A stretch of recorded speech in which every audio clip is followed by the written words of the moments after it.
Galera, quando a gente fala de iluminismo, a gente está falando de um movimento filosófico, entendeu?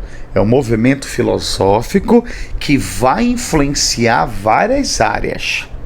A ciência, a história, a matemática, entendeu? As artes. Então, ele vai incomodar, esse pensamento, ele vai incomodar principalmente uma sociedade que ela vai ser combatida por ele, chamado Antigo Regime. Tá? Então, coloca logo aí o primeiro ponto. O iluminismo combate o Antigo Regime. Que antigo regime é esse, pessoal? É o governo dos reis absolutistas, né? É o poder da Igreja Católica, né? Dominando a vida das pessoas, né? Influenciando a política, influenciando também a economia, tá bom? E esse movimento, ele é chamado Século das Luzes, né? Século da Ilustração. Ou seja, o movimento, né, do iluminismo, ele acontece no século XVIII e vai influenciar a França, que vai ser o próximo capítulo que nós vamos ver, que é chamado Revolução Francesa, e vai chegar no Brasil, mas não é ainda tópico para a gente ver, tá bom? Então, o primeiro ponto, pessoal, é combater o antigo regime, beleza. Segundo ponto, o iluminismo, ele vai combater o misticismo, tá? Ele vai combater a influência, os dogmas da Igreja Católica. O que eu quero que você entenda disso primeiramente? Não é ideia do iluminismo, olha só, presta bem atenção para você não pensar errado. Você sabe que toda vez eu chamo atenção isso em sala de aula. O iluminismo não tem a intenção de destruir a igreja.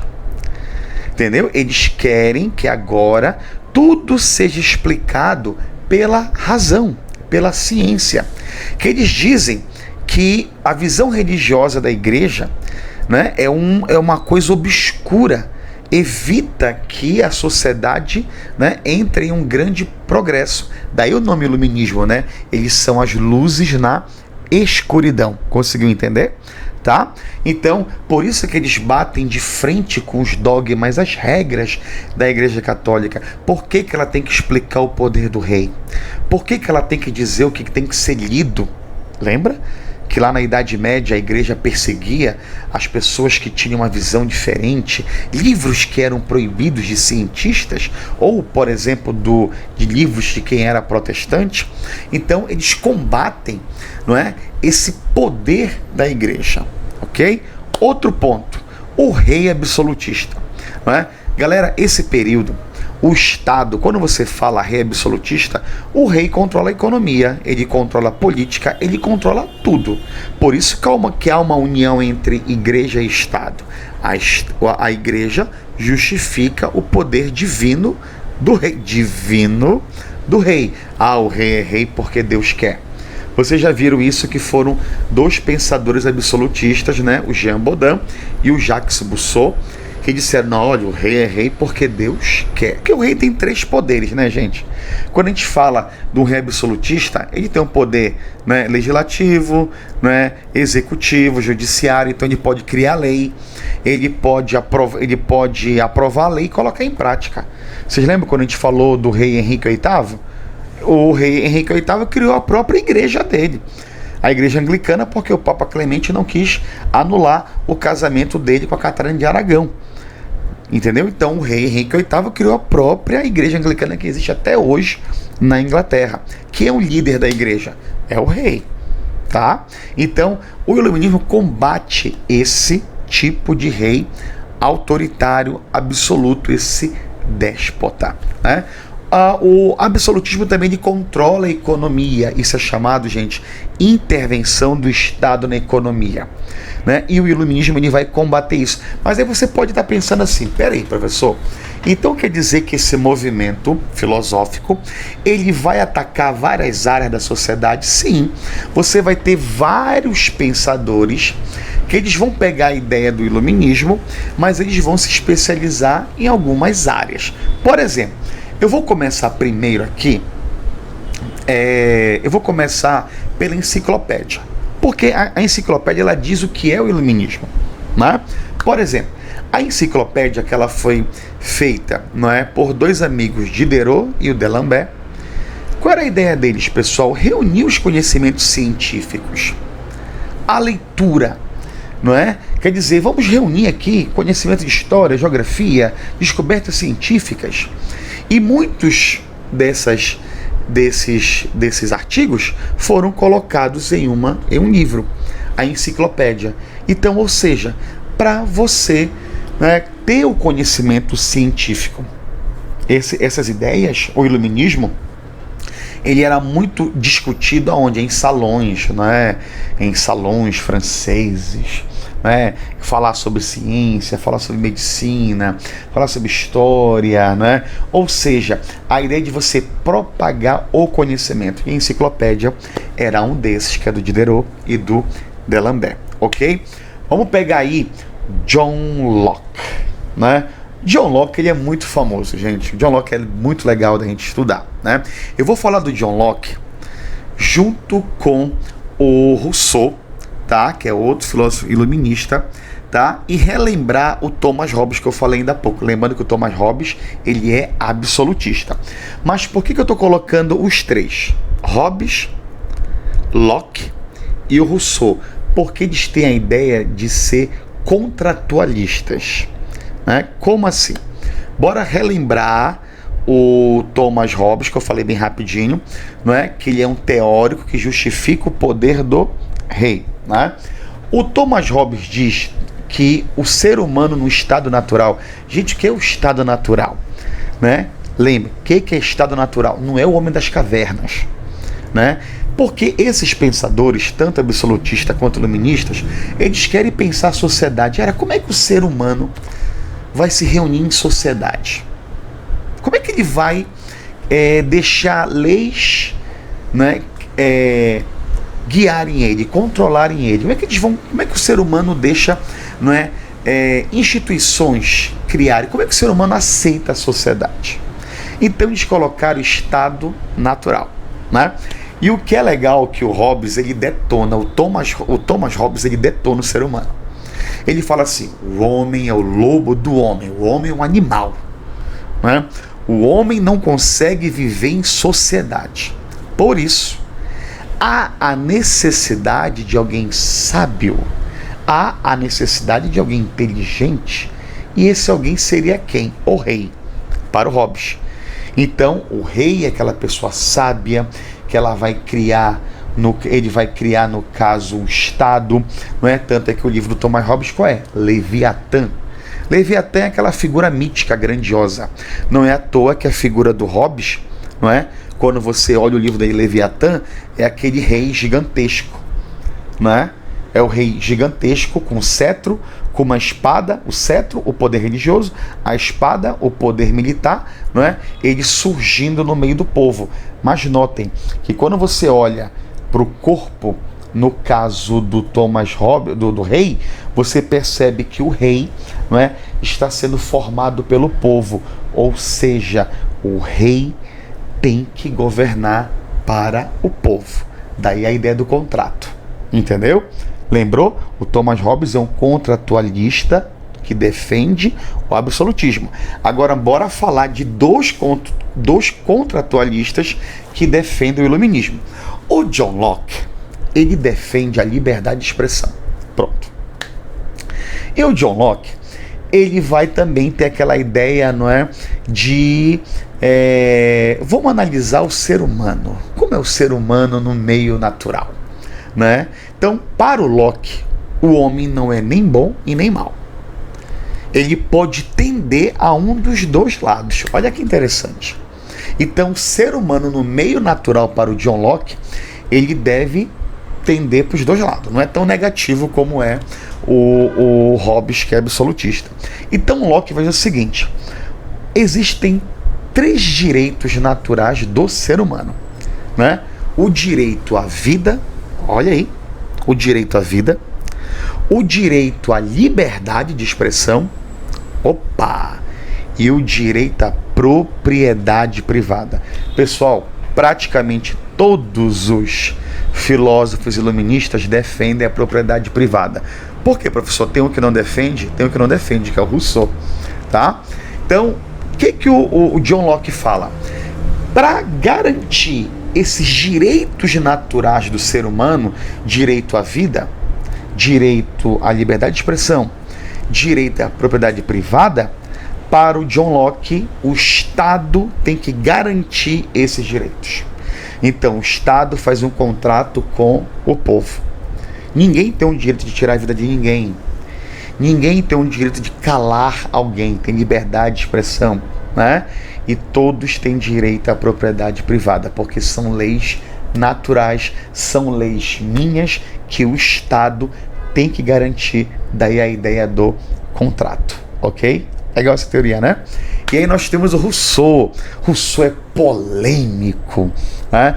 Porque o Rousseau, ele vai trabalhar também a ideia do contratualismo. Vou colocar de uma maneira geral aqui para vocês, porque a gente pode aprofundar de várias maneiras aí. Eu vou colocar como está no teu livro, mas imagina se você fosse estudar, não é, muito mais o Rousseau. Nossa, as ideias do Rousseau são tão perigosas que os livros do Rousseau, né, foram queimados. Tem gente que diz que o Rousseau era socialista. Não se pensava nisso ainda, não é? Ainda não. Tem gente que fala assim, porque você vai ver aqui que algumas coisas você compara o Rousseau com o socialismo. Mas você compara o Rousseau porque já existiu lá na frente o socialismo. Mas na época do Rousseau, ainda não, né? O Rousseau, ele olha para o ser humano como bom. Olha aí, Thomas Hobbes. Ele é um lobo, é um selvagem, né? Para o John Locke, o ser humano não é nem bom nem mal, pode ir para os dois lados. Já Rousseau, ele fala assim, o homem é bom, né? No seu meio natural ele é bom, mas a sociedade o corrompe. Galera, a gente tem que lembrar o seguinte, a gente tem que lembrar que todas essas teorias, elas são questionadas, claro, né?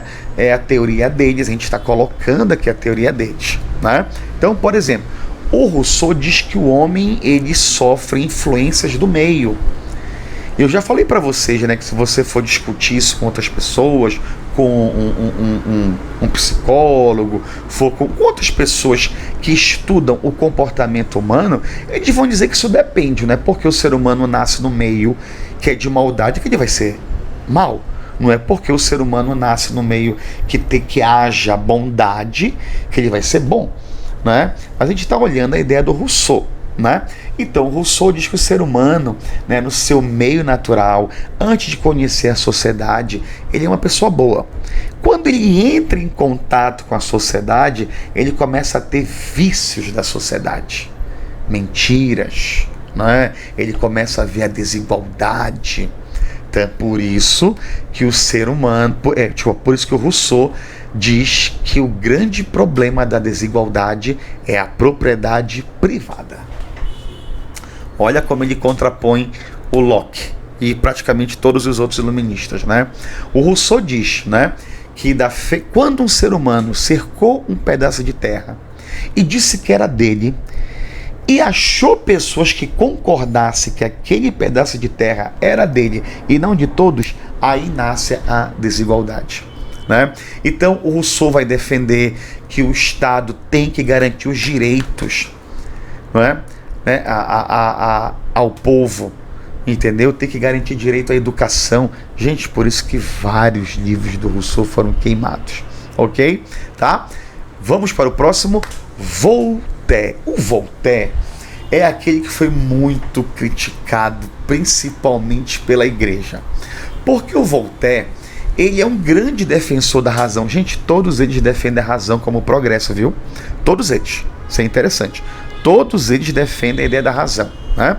A ideia da liberdade de expressão também. Então Voltaire critica muito a Igreja Católica, porque os dogmas, né? Você tem que obedecer à Igreja, ele critica muito isso, tá? Mas tem outra coisa interessante do Voltaire, que é chamado despotismo esclarecido.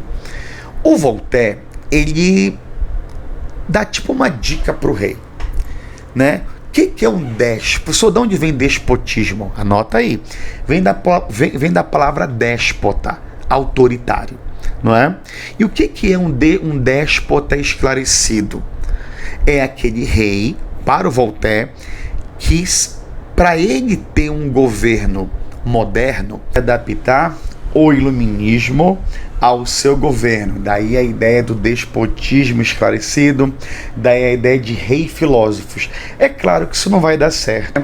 De alguns monarcas que tentaram, no caso, adaptar o iluminismo e não conseguiu.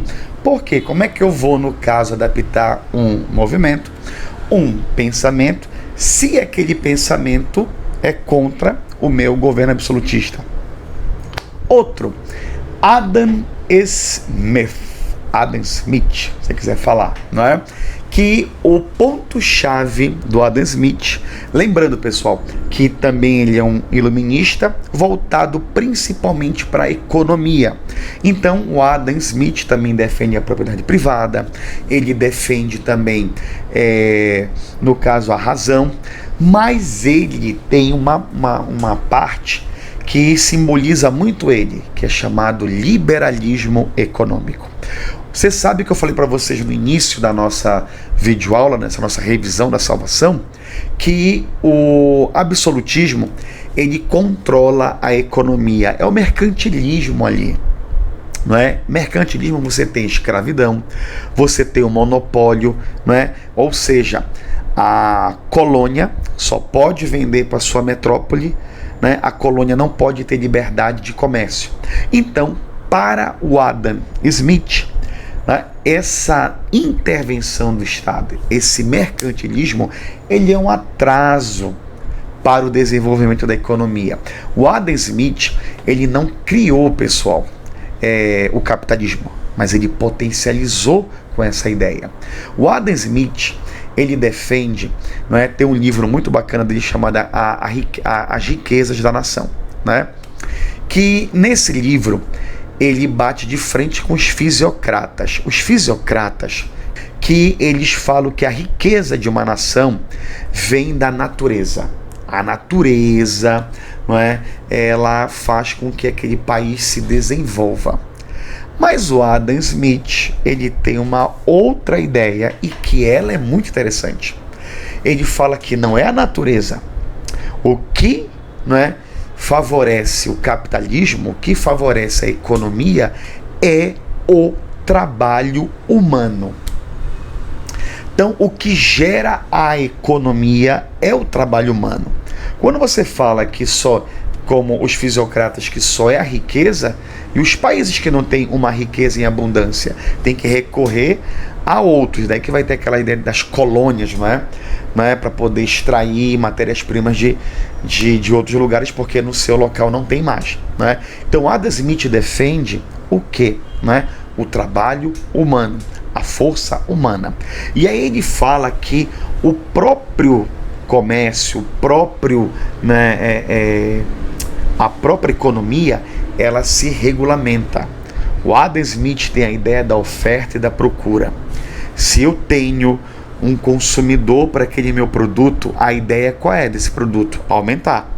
Se eu vejo que há uma baixa procura daquele produto, não é? Então eu diminuo, não é, aquele produto. Ou seja, é a economia se regulamentando. A ideia da oferta e da procura. Ok? Então, para a gente finalizar, tem um que ele é excelente. Né? Todos são bacanas, né? Se você para para pensar, iluminismo não é difícil, você já viu? Iluminismo não é difícil. Ele é muito firme de estudar. Tá? O Barão de Montesquieu. Galera, quando você olha esse título, né? Barão. Sim, ele era um nobre. Ele era um nobre que vai virar iluminista. Né? O Barão de Montesquieu, ele tem um livro chamado, né, O Espírito das Leis. Eu acho que é aquele que quebra as pernas de um rei. De qualquer estado absolutista ele quebra. Por quê? Quando você fala, não é, do Barão de Montesquieu, a frase que sempre vai lembrar ele qual é? Divisão das leis. Por quê? Olha a ideia dele. Se um governante tiver os 3 poderes, né, em suas mãos, ele vai ser um déspota, ele vai ser um absolutista, né? Pensa aí, vou te dar 3 segundos aí para você lembrar aí que 3 poderes eram esses. Bora lá. 1, 2, 3. Poder legislativo, poder judiciário e o poder executivo. Ou seja, se o rei tiver esses 3 poderes nas suas mãos, ele é um absolutista, ele é um déspota, ele pode criar lei, ele pode aprovar lei, ele pode colocar em prática, ele pode passar, né, acima dos seus deputados, né? Lá na Inglaterra eu te falei do rei Henrique VIII, que criou a sua própria igreja. Ou seja, o Barão de Montesquieu, o que ele faz? Dá só o poder executivo para o rei. Pronto, você quebrou o rei. Pronto. Quando a gente fala na república, o presidente da república, presta atenção no que eu tô falando, que eu vou falar para vocês. Qualquer presidente só tem um poder, gente. Que poder é esse? Pensa aí. É o poder executivo. Entendeu? O presidente, ele pode propor uma lei, não é? E ela vai ter que ser aprovada, vai ter que ser, entendeu? Ela vai ter que ser, no caso, colocado por lei e ele colocar em prática. Mas se um presidente pegar os 3 poderes para ele, ele não vai virar um rei, ele vira o quê? Um ditador, tá bom?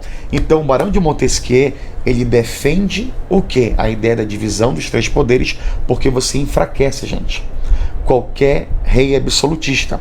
Na cabeça do Barão de Montesquieu, os 3 poderes não podem entrar em conflito. Eles têm que entrar em harmonia, porque eles têm que governar para quem? Para a população. Então, não se esqueça de compartilhar, assinar meu canal, né? Você sabe sobre história, né? E dar um like aí, tá bom? Até mais e tchau!